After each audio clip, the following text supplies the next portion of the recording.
नमस्कार सिंहपुर काकुड़ी पड़िया मठ महायज्ञ पेज को आपण मानकु स्वागत। आपण माने जानिथिबे दीर्घ 50 वर्ष परे पुणी थरे सिंहपुर काकुड़ी पड़िया मठ महायज्ञ आरंभ होई सारिछि। 50 वर्ष परे आरंभ होइथिबा ए यज्ञर ए हेउछि द्वितीय वर्ष। आसंतु सीधा सलक आलोचना करिबा 50 वर्ष पूर्व यज्ञ केमिति हेउथिला ओ महापुरुषक भविष्यवाणी कौन थिला काहे कि यज्ञ पुणी थरे आरंभ हला। आम सहित अछंती बैरागी दास तांका सहित सीधा सलक आलोचना करिबा। बैरागी बाबू आपण को कार्यक्रम को स्वागत कौन कहिबे ए बाबद रे? यज्ञ महापुरुषों को नमस्कार करे प्रणाम करे समस्त निवेदक आवाहक एवं ग्रामवासी वृंद समस्त को सदरे सादरे प्रणाम ग्रहण करुछि।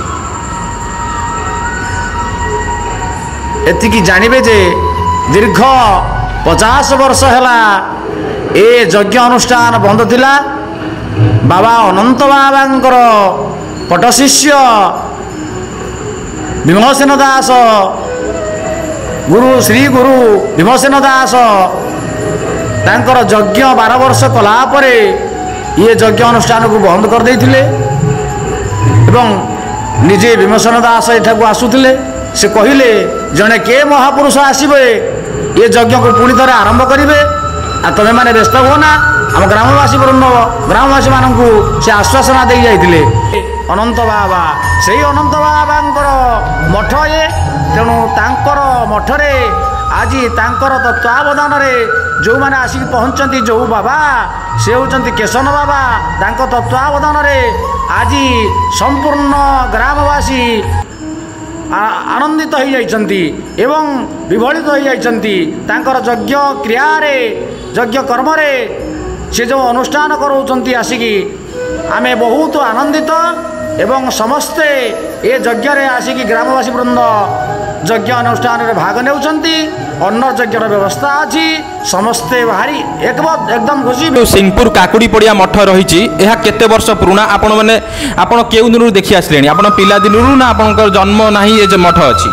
ना ना मते प्राय 8-9 वर्ष कि 10 वर्ष हम सेतेबेले मु देखिथिली ये यज्ञ एही जगह रे होउतला एवं यात्रा पूजा दुकान बजार पड़े आमे सब सोला खाइया को आसु एवं विभिन्न प्रकार दुकान बजार पड़े आमे भारी खुशी होई कि सेतेबेले ये यज्ञ को देखि जाओ एवं बाबा को देखिथु आमे भीमसेन बाबा जे कि हमर गुरुदेव आमे तांको देखिचु से चक्षुरे देखिचु एवं तांकर शिष्यत्व को मध्य ग्रहण करिचु।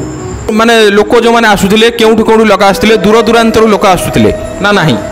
बहु दूर दूरांतरु एवं खसाड़ी जो बाबा चाली चाली आसती सहित बहु शिष्यगण आसी सहित जोग दे रुहंती। चाहिए खसाड़ी कथा जो कहते ए खसाड़ी केउठी ए खसाड़ी माने कहते खसाड़ी कौन से विषय टी बुझे दे। खसाड़ी होउची अनंत बाबांकर पीठस्थली एवं बहु पुरातन वृक्ष जे द्वापर जुगरु से वृक्ष बटवृक्ष अच्छी से बटवृक्ष मूल अनंत बाबा यज्ञ करुले। से यज्ञ प्राय दीर्घ दिन यज्ञ कलापर सिद्ध पुरुष हो पारि एवं तांकु आमे अनुकरण करी बाबा आमर भीमसेन दास तांकर शिष्यत्व ग्रहण करथिले। आमे मध्य भीमसेन दासंकर शिष्यत्व ग्रहण करिछु। जो खसाड़ी मठ रही आपण कहते केन्द्रापड़ा रही खसाड़ी मठ केन्द्रापड़ारू सिंहपुर यार दूरता पाखापाखि कहिया गले 60-70 किलोमीटर की बेसी हम ए दूरता एते दूरता से समय एते दूरता अतिक्रम करी बाबा किपरि सिंहपुर को ए जगह को आसिले ए जगार सिंहपुर ए जगार महात्म्य कौन रही आपण भावुचंती? बाबा ए विषय कौन किछि कहि जाइछंती कि? बाबा कहि जाइछंती जे आम ग्रामरू सुखदेव सामल वैकुंठ राउत शिव मलिक एवं आमर आउ के जन का नाम मन पड़ुनी से जाइथिले एवं 5 जन जाइथिले।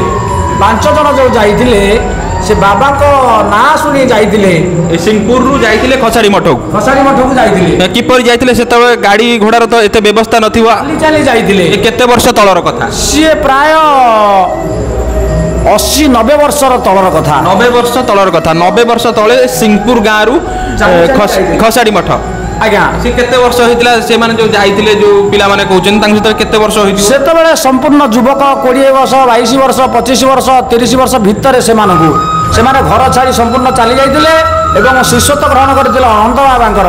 ଅନନ୍ତ ବାବାଙ୍କୁ ଆଣିବାକୁ ଚାହିଁଥିଲେ, ଅନନ୍ତ ବାବା ଆସିନଥିଲେ।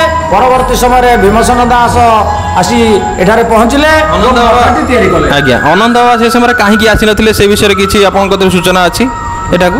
ସେ ବିଷୟରେ ଆମ ପାଖରେ ସୂଚନା ନାହିଁ, କିନ୍ତୁ ସେ କହିଥିଲେ ମୋର ଶିଷ୍ୟତ୍ୱ ଯିଏ ଗ୍ରହଣ କରିବ ସେ ଦିନେ ନା ଦିନେ ଯାଇକି ତମ ପାଖରେ ପହଞ୍ଚିବ, ତମକୁ ଖୋଜି ଖୋଜି, ତ ବ୍ୟସ୍ତ ହୁଅନା।